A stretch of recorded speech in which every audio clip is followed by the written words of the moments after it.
Hello, I'm Claire Chiappetta, and this is the Cactex Media Podcast. My guest today is Michael Maponga.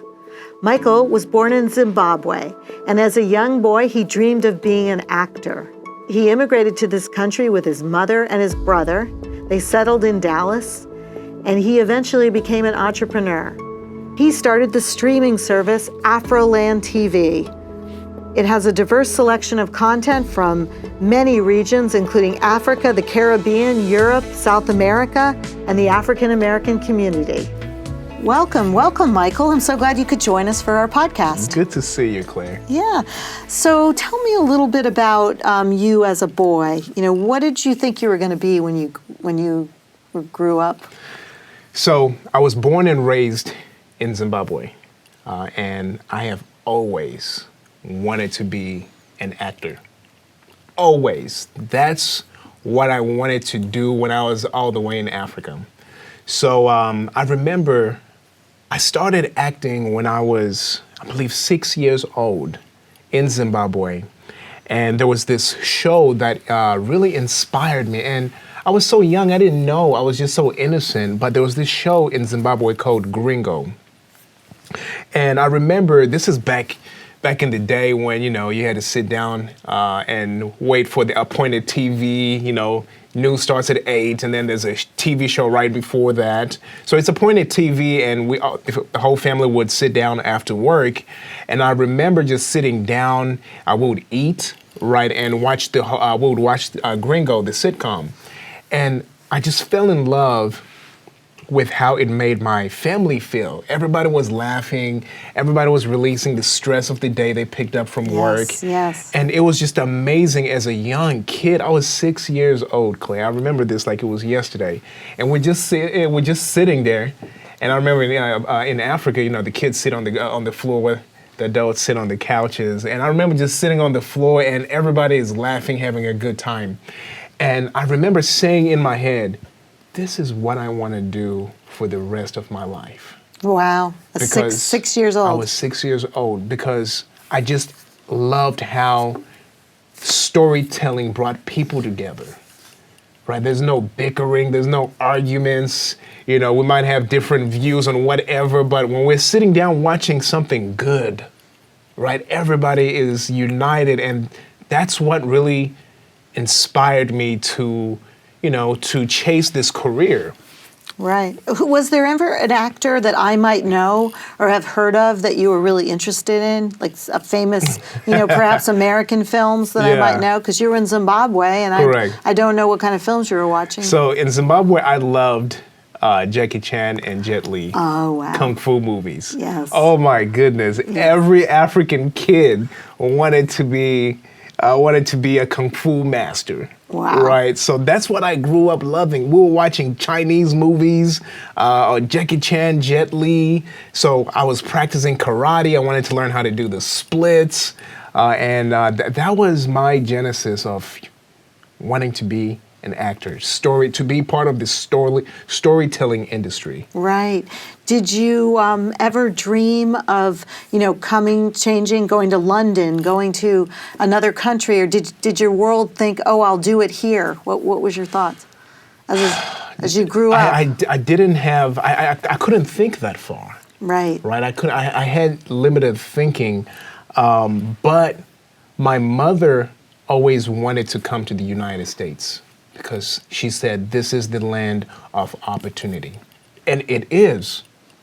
Listen, I love my country, Zimbabwe, right? But the United States is the best place in the world when it comes to opportunity. You cannot compare. And I've been blessed to travel around the world.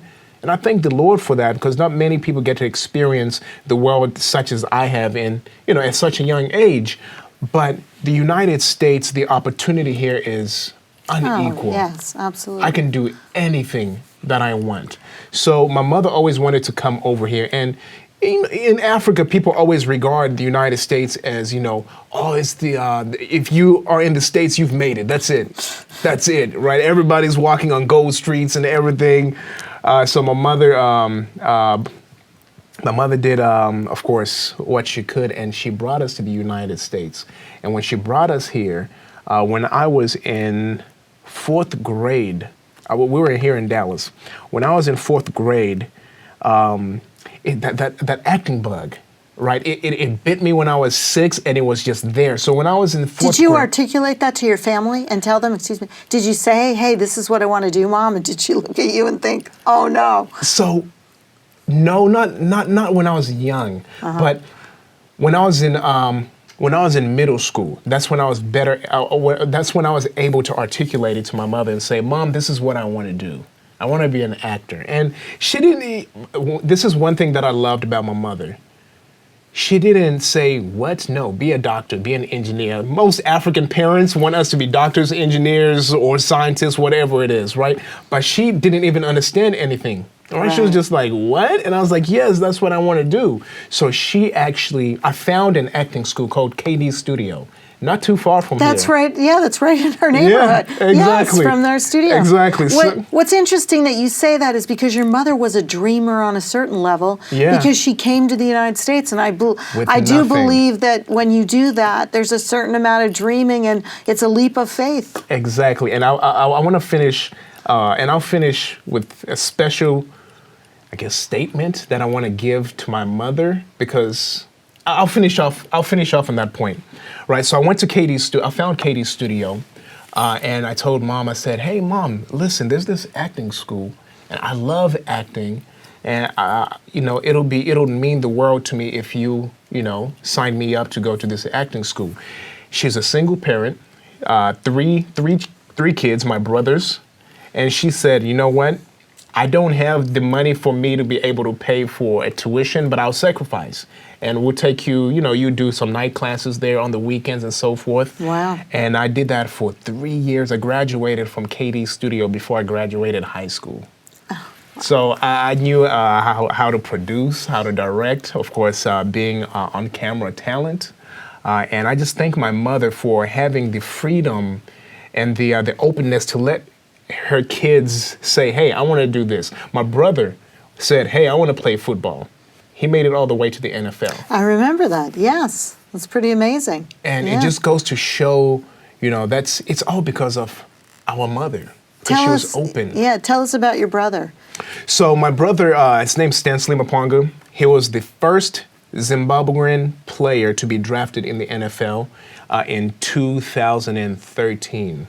So he literally had carried a country on his back. Yes, and talk about pressure. Exactly, right? exactly. Yes. So he was drafted by the Falcons in 2013. Was it a big story over in It was South? massive, Yes. massive story. He's like, and I always tell him this, I'm like, bro, you can become the Michael Jordan for for Zimbabwe. You can literally go start your own brand because you are the first Zimbabwean player to play in the NFL. Yes. It's a massive thing. Yeah, yeah.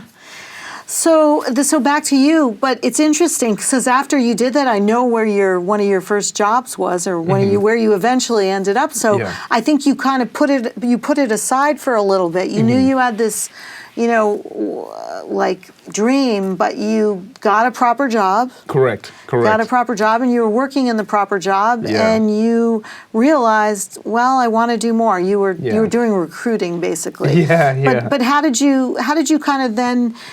Some people get into the job and they realize and they lose their dream. But you adapted it in a certain sense. Tell everyone what happened. Life is short. Life is short, and it's risky. How risky is it? At the end of life, you die. That's how risky life is. Yes. Right? Yes. So I was, I was not programmed to do the regular 9 to 5 and just get a job and survive, because I feel like that's a step back from what my mother had set in place for us. She lost everything to bring us here. Right. So if we just try to survive, it doesn't equate, right? I wanted to make sure that my mother's hard work paid off. Typical, actually, of a person coming to this country who really wants to make it better, right? The next generation. Yeah. There's so much opportunity here. So why just survive and just take care of myself? Yes. I have the energy. I'm young. No kids yet. So I'm going after it. So When my brother got drafted in 2013, I moved to Atlanta with him because Atlanta is known as Black Hollywood. I was like, yeah, you know what? Let me go to Atlanta. Does that have to do with Tyler Perry and stuff? Yeah. Okay. I was like, you know what? Let me go to Atlanta and get in the film industry and do my acting over there. So I went there, and it was tough. It was really tough. Right, everybody looked like me, right? So it's tough to get auditions here in Texas. It's not a lot of young black actors, so I was getting all the roles for black actors here. Oh, but when I went to Atlanta, more success, yeah. Exactly. When I went to Atlanta, everybody looked like me. It was difficult, and I kept on auditioning and auditioning.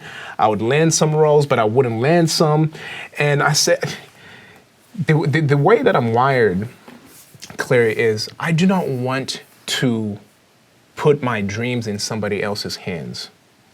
And that's what acting is, right? You have to dance and parade, basically pimp yourself out to people so they can choose you.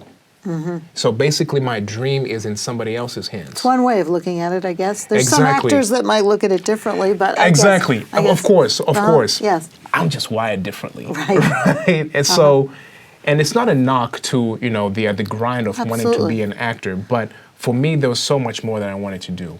And I knew that I wanted to create my own movies. I knew that I wanted to tell my own stories. I knew that I wanted to tell global stories. There was so much that I wanted to do, and that's what I loved about Tyler Perry. That's what he did, isn't it? That's exactly what he did. And I was in his town, right? I would see Tyler Perry studio posters everywhere. I was like, why can't I do that? Oh, interesting. Is that really where the seed came from to start? It was part of the seed, right? But I remember driving down I was driving to my first job in Atlanta. I was working at Lazy Boy Furniture. Right. And I'm a college grad. I know Lazy Boy. Yes. I'm a college grad with a college degree. I couldn't find any job, but Lazy Boy hired me. I was making $9 an hour, and I was ecstatic about it. I was excited about it. Wow. It was a great job. It was a great job. I met some awesome people, but I just remember I was just thinking to myself, if Tyler Perry, his upbringing was less than mine. Like, I'm blessed to have a mother that brought us here, that raised us in a nice environment. Tyler Perry's upbringing was way worse than mine. Right? He had a lot of trauma. There was a lot of things, yes. So if he can do it, why can't I do it? Yes.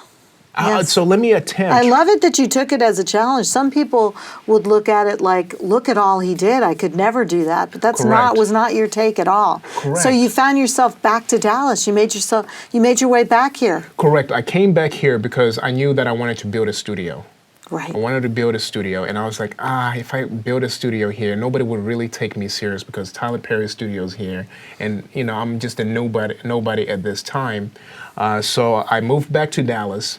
And I said I had no money, right? And I said, okay, well, I need to, I need a foundation. So let me look for a job somewhere, particularly a startup. I wanted to work for a startup because I knew that in a startup, I'll be able to learn the foundations of building a startup myself. Right, correct, yes. So I found a company called TH Med. Yes. Found a company called TH Med, and funny story about TH Med actually. So I applied for the marketing coordinating role. And folks, that couldn't be farther from being an actor because basically they are a recruiting company in the medical field. A health recruiting company. Right. So it's interesting that you saw the adapt. You knew you would learn things that you could then adapt. Yeah, I just needed money. Yes.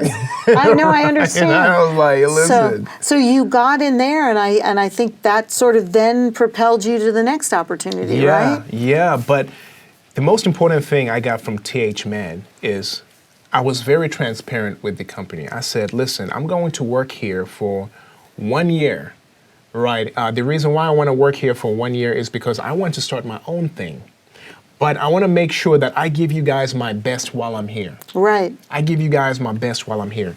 And I befriended the CEO, Arthur Cooper, and Michael Douglas, the COO. They became good friends of mine.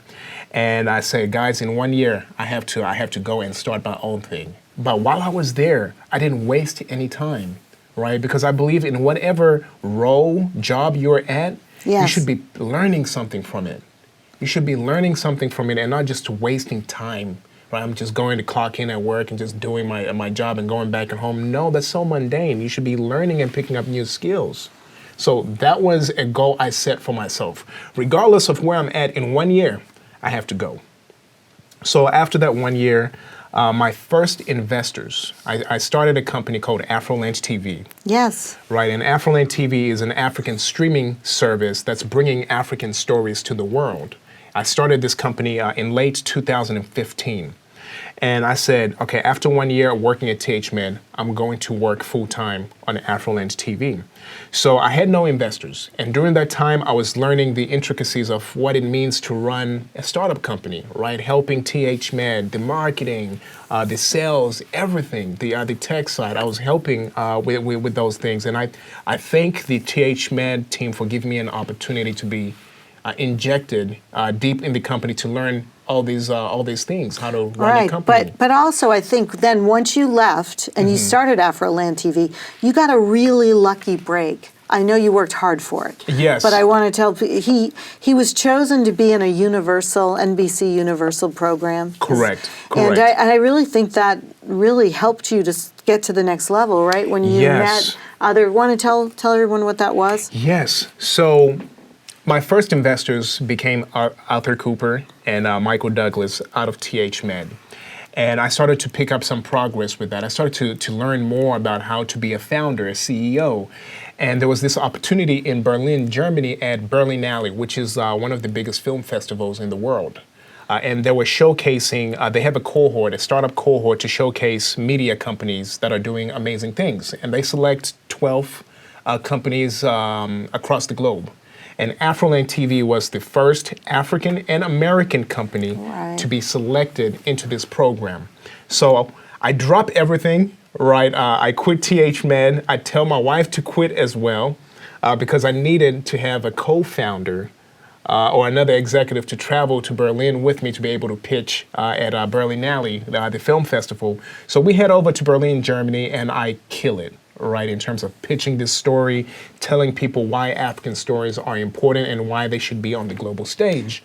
And we'll get to that because that's something I want to talk about. Yeah. Exactly. So in the audience, while I was pitching in Berlin, was a mentor for the Comcast NBC Universal Accelerator.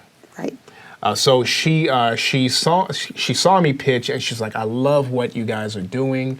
I love the passion you bring. You should apply for this accelerator. I said, okay. I didn't think I was going to get in because this is Comcast NBC Universal, the biggest pay TV company in the world.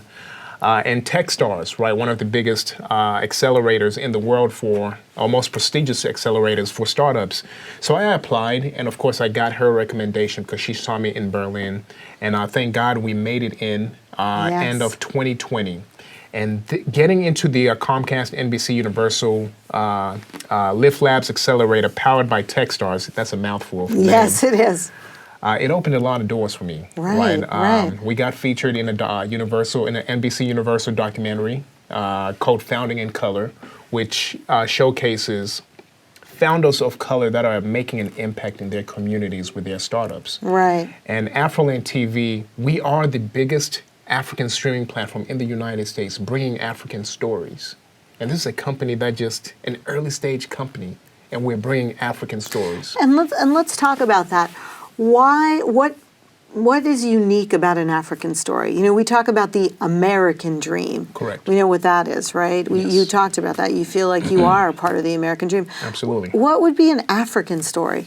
And also, I think it would be helpful to talk about when you say that, what region are you really talking about? Correct. I know. Because you've told me this before. Yeah. Africa is so fragmented. Yes, exactly. Right. So if you remember earlier on, I told you that I grew up loving Jackie Chan and Jet Li. Yes. Right? And I was in Africa, right? And what has made me think is why isn't a kid in Missouri able to watch great stories coming out of Africa? Maybe that might inspire them to be something else one day. Right. And we have incredible stories. You see, the U.S. is known for Hollywood. Hollywood is globally known. Asia is known for karate, kung fu movie, and it has influenced many kids, including myself. Bollywood, which is India's film industry, is very extravagant, right? Colorful, joyful stories. The only unknown region in terms of its stories is Africa. What are African stories, right? And this is what we are bringing to the market, because Africa has amazing stories on kingdoms, right? We're talking Africa is the cradle of humanity. Mm-hmm.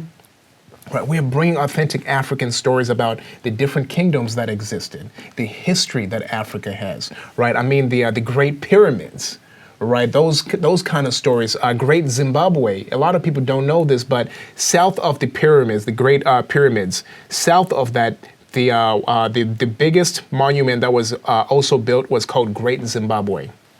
Right, it is a city that is built by stones alone, no mortar, no cement. It's literally just like the stacked.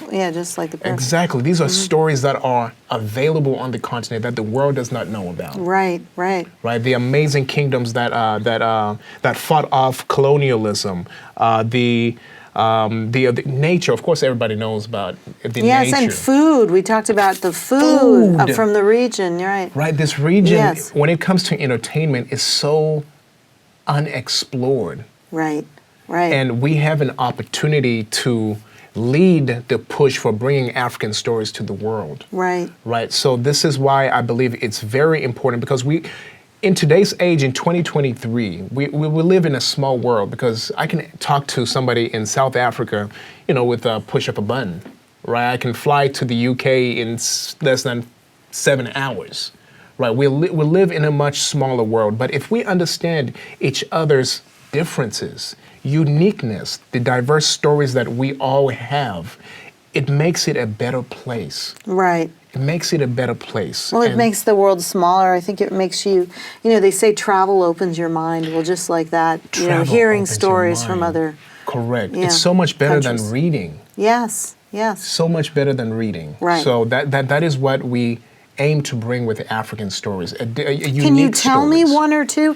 So you've gone on, I'm just going to kind of fast forward us. So you did go on and you started AfroLandTV, and you started on one platform. I know you're on several platforms right now. You tell everybody where you can get it, where you can listen to it and watch it. So essentially we're available on all major devices. Right. So you can watch AfroLand on Roku, the Roku platform. So you can either download our app or you can watch our live TV channels on Roku.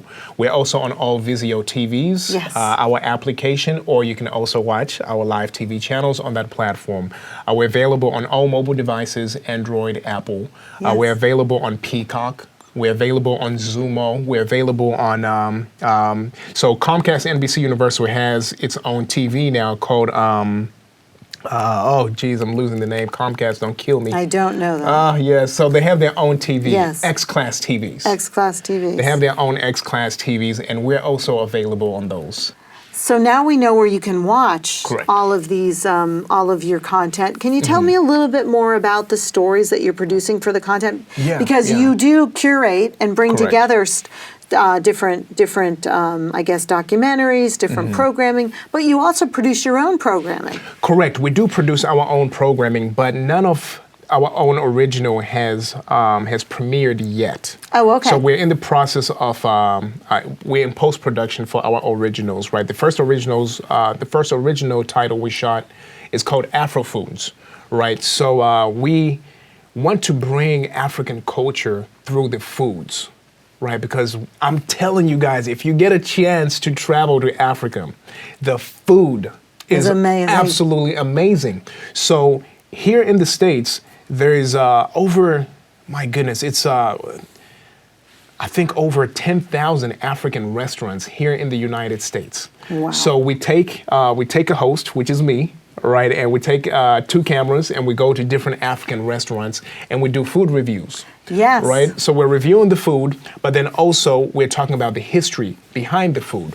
Why do people in this specific region of Africa eat this food? So for example, Ethiopia. Ethiopia is the first place that cultivated coffee.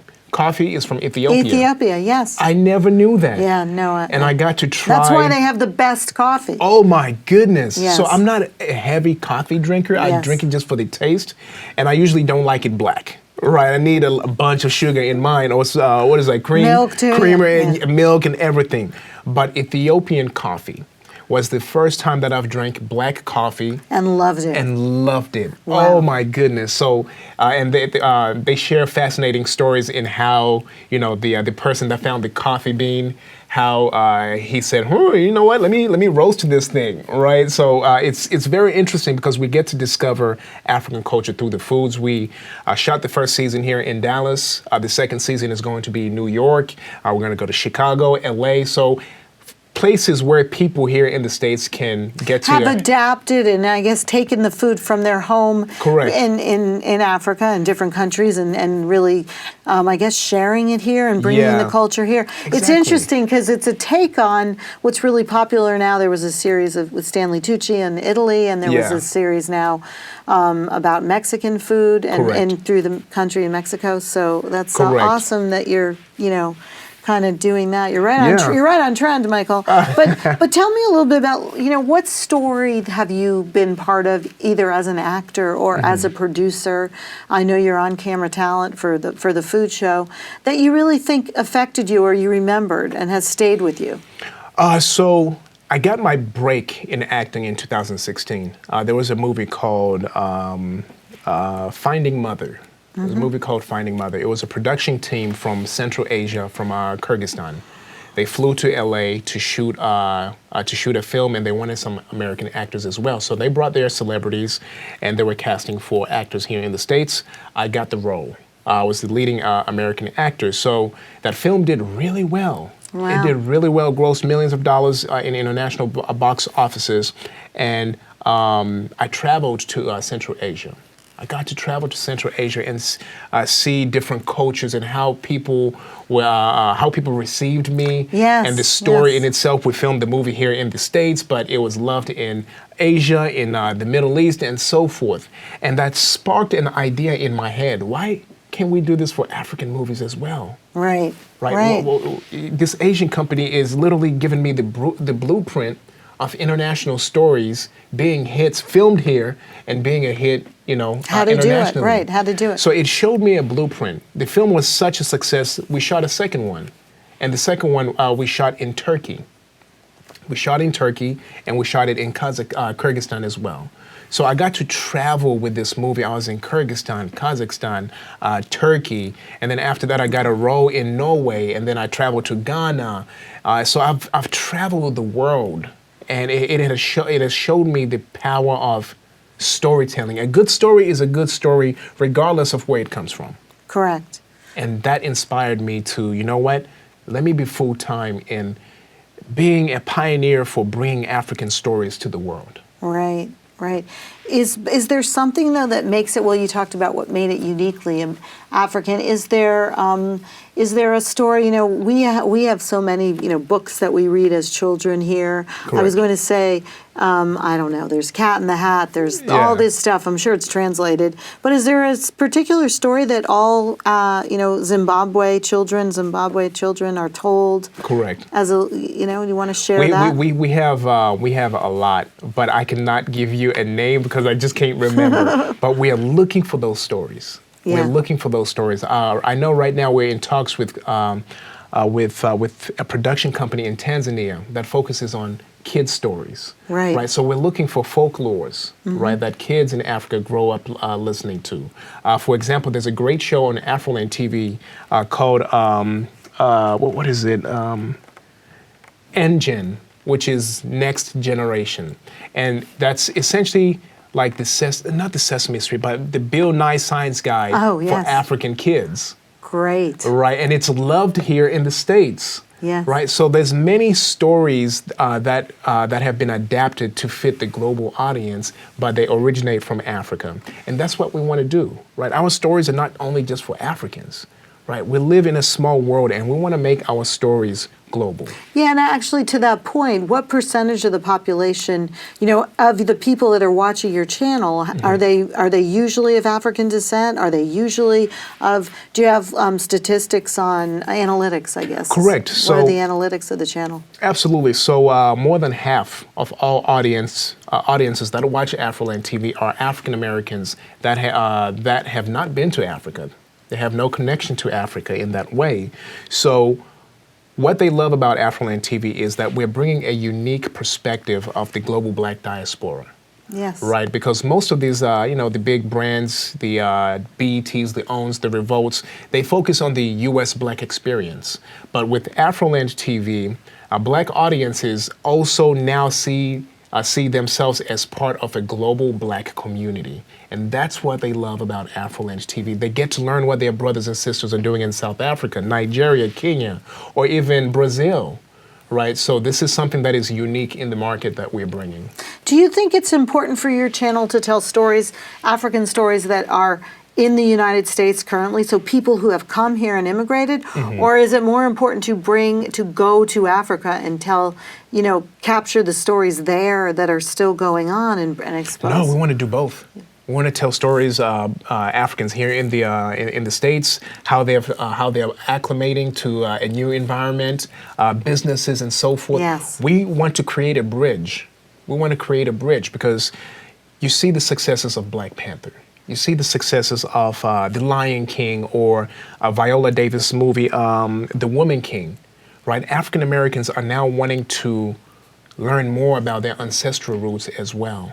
Right, so we want to be able to bridge the gap, but not only stop there. We want people to be able, regardless of race, to be able to come to AfroLandTV and enjoy. For example, there's a channel that we really want to bring on called Cape Town TV. Right, if people want to watch, hey, I'm traveling to Cape Town, maybe let me learn more about Cape Town. Let me see, let me see what's happening in Cape Town. Yes. We have a channel for that, right? We're in talks of a channel for that.